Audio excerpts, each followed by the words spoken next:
Assalamualaikum warahmatullahi wabarakatuh. Perkenalkan, nama saya Fauzal Ardiansyah. NIM saya 231011201494. Kelas saya 01 Sake 014. Di sini saya akan menjelaskan awal mula berdirinya perusahaan Samsung. Samsung memulai sejarahnya pada tahun 1938 yang awalnya sebagai perusahaan trading mengirimkan ikan kering dan buah-buahan ke Manchuria yang dikuasai Jepang. Pendirinya ialah Lee Byung-chul. Lee Byung-chul adalah anak dari keluarga tuan tanah kaya. Ia menggunakan warisannya untuk membuka pabrik beras untuk usaha pertamanya. Usaha yang pertama tidak mencapai kesuksesan, jadi ia mendirikan bisnis angkutan truk di Daegu pada tanggal 1 Maret 1938 yang awalnya bernama Cheil lalu berubah menjadi Samsung. Di bawah kepemimpinan Lee, Samsung segera melebarkan usaha ke bidang pembuatan kapal, petrokimia, dan pesawat terbang. Samsung memiliki lusinan bisnis berbeda seperti semikonduktor, layanan keuangan, jam, bahkan sebuah tim bisbol. Dimulai pada akhir tahun 1960-an, Samsung sudah mulai berkembang menjadi salah satu industri elektronik dan juga membentuk berbagai divisi elektronik seperti Samsung Electromechanics Co., Samsung Electronic Co. Device, Samsung Semiconductor, dan Telecommunication Co. Dari tahun 1969 hingga 1979, pertumbuhan besar ini berasal dari bisnis elektronik rumahan. 1970 sampai 1971, Samsung pertama kalinya memproduksi TV hitam putih. Pada tahun 1979, Samsung produksi massal oven microwave dan mengembangkan VCR VHS. Dalam tahun yang sama pula, Samsung Elektronik membuka kantor cabang di Amerika Serikat. Tahun 1987, Lee Byung-chul meninggal dunia dan perusahaan Samsung jatuh ke tangan putranya Lee Kun-hee. Pada tahun 1990-an, sejarah perusahaan Samsung sudah mulai bangkit menjadi salah satu perusahaan internasional. Tak kalah menariknya, cabang dari konstruksi Samsung juga mendapatkan kontrak untuk bisa membangun satu Petronas Towers yang ada di Malaysia, Burj Khalifa di Uni Emirat Arab, dan Taipei 101 di Taiwan. Perusahaan Samsung pada tahun 2004 dan 2005 mampu mengungguli Sony menjadi salah satu brand yang paling populer di kalangan konsumen elektronik. Keberhasilan perusahaan Samsung sebagai salah satu penyedia teknologi dan elektronik terus berkembang menuju aspal kuat di pasar internasional dengan produk elektronik yang pastinya sudah menjadi kebutuhan di setiap rumah masyarakat. Sudah hampir di segala aspek teknologi sudah pernah diciptakan oleh perusahaan Samsung. Bahkan pada tahun 2013, Samsung Galaxy S4 yang menjadi smartphone andalan Samsung berhasil menjadi perangkat terpopuler pada saat itu. Oleh karena itu, Samsung terus mempertahankan statusnya menjadi salah satu operator terbaik di dunia, khususnya di dunia teknologi. Terima kasih. Assalamualaikum warahmatullahi wabarakatuh. Perkenalkan, nama saya Fadia Hanum Wardani. NIM saya 231011201879. Saya dari kelas 01 Sake 014. Nah, di sini saya akan menjelaskan keberhasilan Samsung dalam mengimplementasikan manajemen. Nah, seperti yang kita ketahui bersama bahwasannya Samsung menjadi salah satu perusahaan yang berhasil. Nah, kenapa sih Samsung bisa berhasil? Nah, apa sih strategi Samsung? Nah, mari kita pelajari bersama. Jadi, strategi inovasi Samsung telah dikenal dengan produk yang teknologinya inovatif, seperti seri smartphone Galaxy dan jam tangan pintar Galaxy Gear. Perusahaan juga banyak berinvestasi dalam penelitian dan pengembangan dengan fokus pada kecerdasan buatan, teknologi 5G, dan Internet of Things atau IoT. Nah, pada tahun 1950-an, Samsung mulai berekspansi ke manufaktur elektronik, memproduksi radio, televisi, dan peralatan lainnya. Nah, pada tahun 1960 dan 1970, Samsung terus tumbuh dan berkembang memasuki pasar dan industri baru. Perusahaan ini menjadi pemain utama dalam industri elektronik, memproduksi semikonduktor, chip memori, dan komponen lainnya. Pada tahun 1980 dan 1990, Samsung terus berinovasi dan berekspansi memasuki pasar baru seperti telekomunikasi dan konstruksi. Perusahaan ini juga menjadi pemain utama dalam industri elektronik global, bersaing dengan perusahaan seperti Apple dan Sony. Dalam beberapa tahun terakhir, Samsung terus berinovasi dan berekspansi memasuki pasar baru seperti layanan kesehatan dan keuangan. Perusahaan juga menghadapi tantangan seperti penarikan kembali Galaxy Note 7 dan kegagalan Galaxy Fold. Saat ini, Samsung adalah salah satu perusahaan teknologi terbesar di dunia dan beragam portofolio produk dan layanan yang mencakup ponsel pintar, TV, peralatan rumah tangga, dan banyak lagi. Jadi sama-sama kita ketahui tadi bahwasannya Samsung itu terus berinovasi. Jadinya itu kenapa Samsung itu terus berkembang dari masa ke masa dan tidak mengalami penurunan karena adanya peningkatan yang terus-menerus yang terjadi pada perusahaan Samsung. Cukup sekian ya penjelasan dari saya. Terima kasih. Assalamualaikum warahmatullahi wabarakatuh. Perkenalkan, nama saya Sindiani Puspitasari dengan NIM 231011200140. Kelas 01 Sake 014.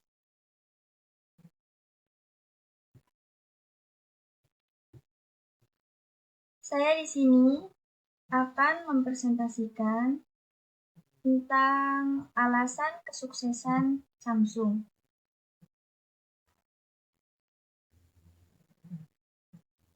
Terdapat beberapa alasan yang diterapkan perusahaan Samsung untuk mencapai tingkat kesuksesannya, antara lain kepemimpinan yang efektif, strategi pemasaran yang kuat, dan pengembangan produk inovatif. Kepemimpinan yang efektif. Kesuksesan yang diraih Samsung dapat dikaitkan dengan kepemimpinan yang efektif dari pendirinya, yaitu Lee Byung-chul. Lee Byung-chul membangun budaya perusahaan yang kuat dengan menekankan inovasi, kualitas, dan kepuasan pelanggan. Yang kedua, strategi pemasaran yang kuat. Perusahaan Samsung juga berhasil dalam menerapkan strategi pemasaran yang kuat dalam memasarkan produk-produknya. Hal ini mencangkup kampanye periklanan yang ditargetkan, kemitraan dengan selebriti dan influencer populer, dan fokus pada keterlibatan media sosial untuk membangun kesadaran dan loyalitas merek.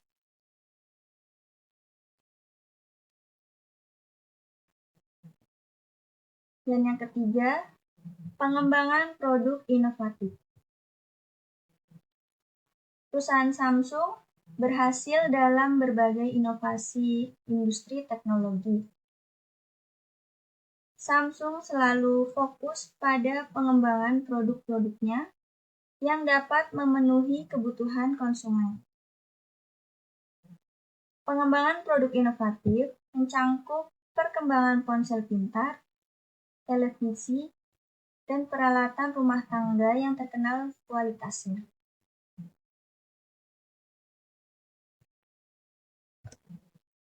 Baik, itulah beberapa alasan dalam pencapaian kesuksesan perusahaan Samsung.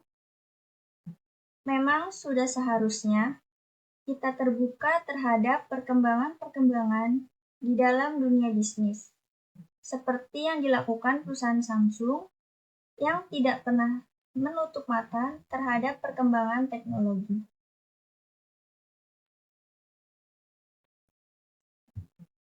Sekian presentasi yang dapat saya sampaikan. Kurang lebihnya mohon maaf. Wassalamualaikum warahmatullahi wabarakatuh.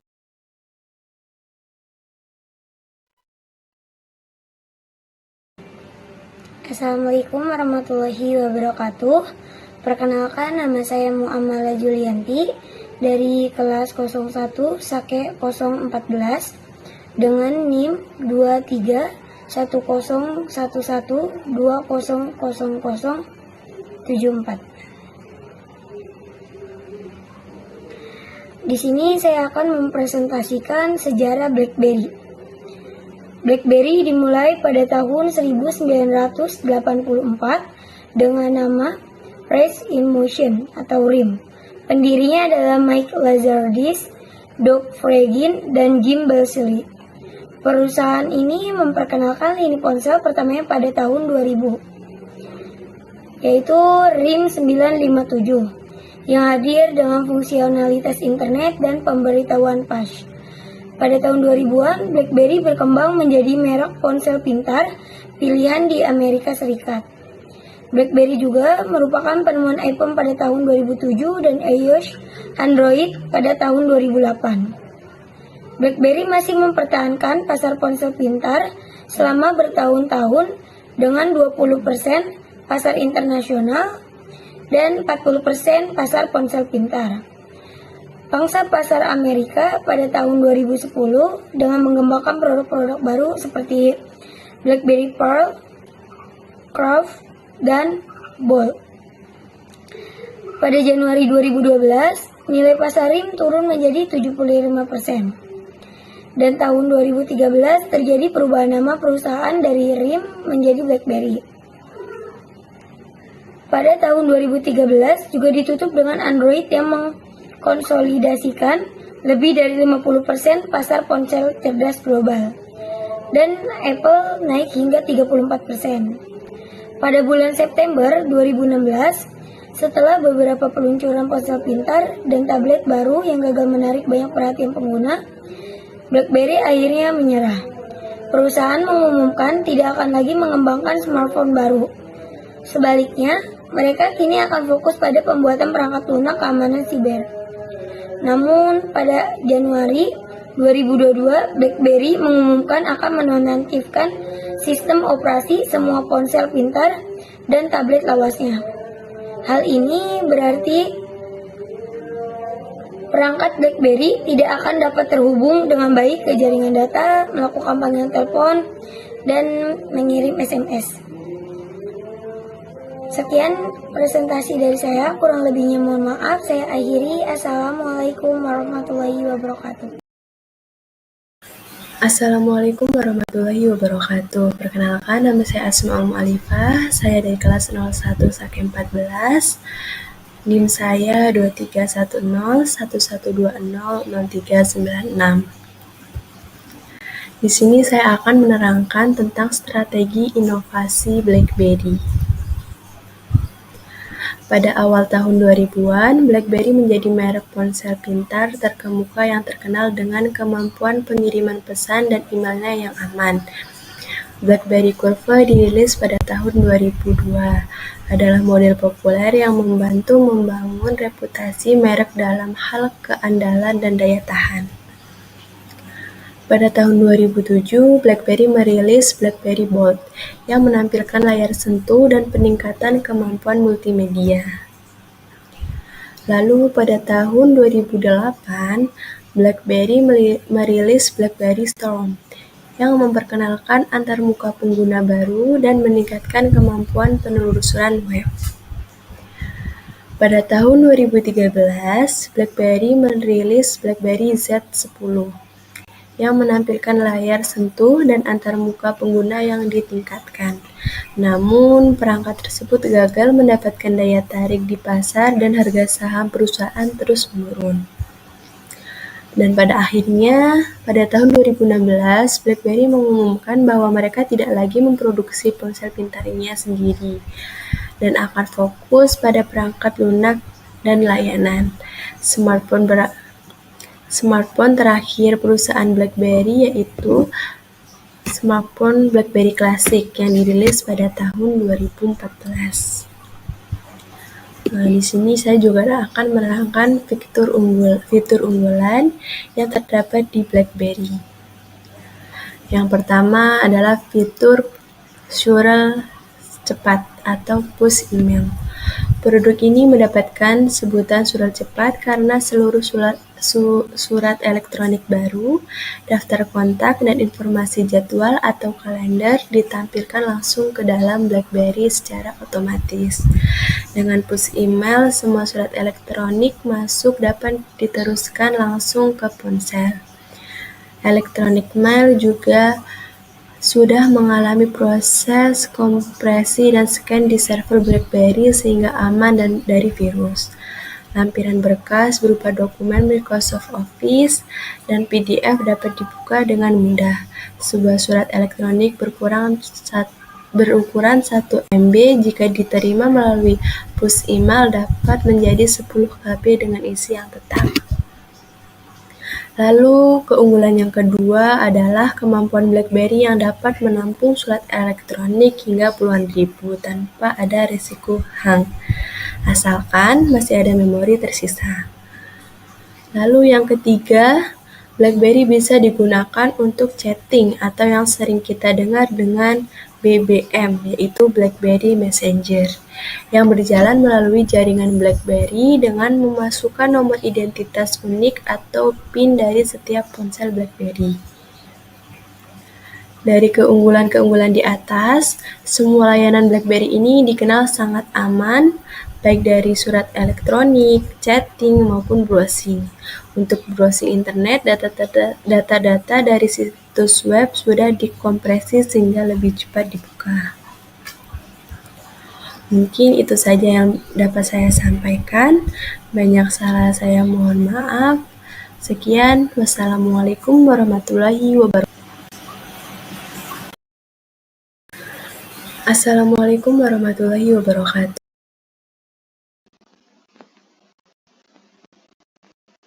Assalamualaikum warahmatullahi wabarakatuh. Perkenalkan, nama saya Firmansyah dengan nomor NIM 2310 1120 1455 dari kelas 01 Sake 014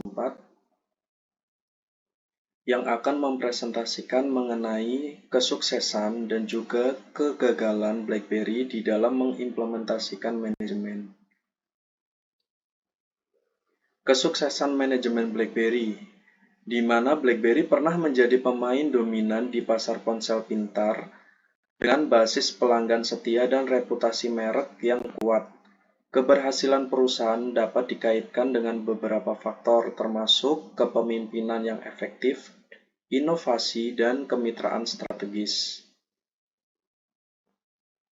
Kepemimpinan yang efektif dari CEO BlackBerry, Jim Balsillie, adalah pemimpin visioner yang memahami pentingnya inovasi dan kepuasan pelanggan. Dia memimpin perusahaan melalui periode pertumbuhan dan ekspansi yang signifikan, dan juga berperan penting dalam pengembangan platform dari BlackBerry.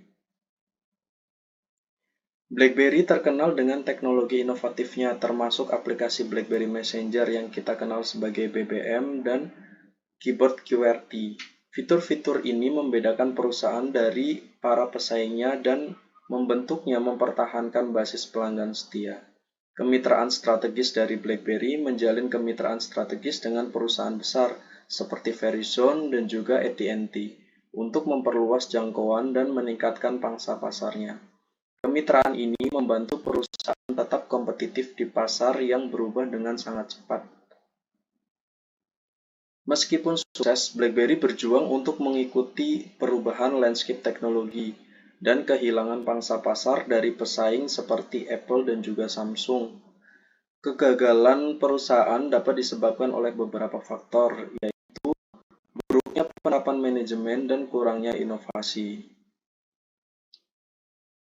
Penerapan manajemen yang buruk dari tim manajemen BlackBerry, kesulitan mengikuti perubahan landscape teknologi, dan gagal beradaptasi dengan kebutuhan pelanggannya.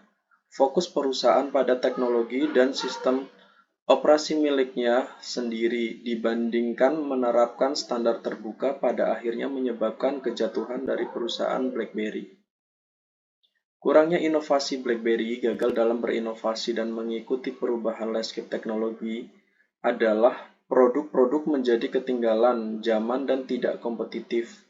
Fokus perusahaan pada teknologi dan juga sistem operasi miliknya sendiri, dibandingkan menerapkan standar terbuka pada akhirnya menyebabkan kejatuhan dari perusahaan tersebut. Oleh karenanya, John Kotter menyimpulkan bahwa manajemen adalah tentang mengelola perubahan. Orang yang sukses adalah mereka yang dapat beradaptasi dengan cepat dan mengarahkan perubahan tersebut. Terima kasih telah mendengarkan presentasi dari kami. Atas perhatiannya saya ucapkan terima kasih. Wassalamualaikum warahmatullahi wabarakatuh.